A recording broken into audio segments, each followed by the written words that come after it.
So guys, I'm at Spirit Peaks Raceway out here, kind of almost to Portland, like an hour away from Portland and like an hour south of Tacoma, just to kind of check out some drifting.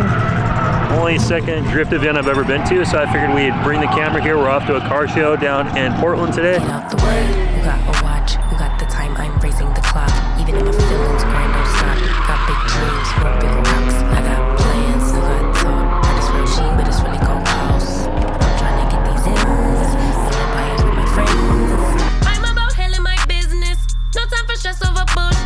You think success is an option? I'm trying to get this poppin' like big moves.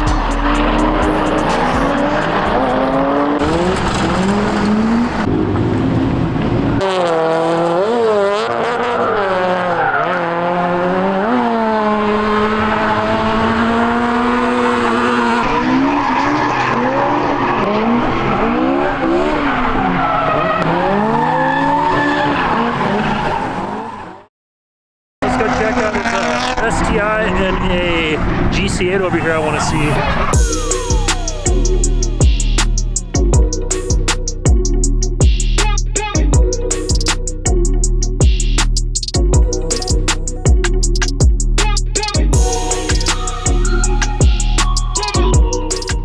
That was awesome. The guy had a full STI conversion and everything going on his car.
I'd like to thank you guys for joining me today at Spirit Peaks Raceway. Leave me a comment, let me know what your favorite car was. If you like this type of content, hit the thumbs up button and consider subscribing to my YouTube channel, and I'll see you guys on the next one.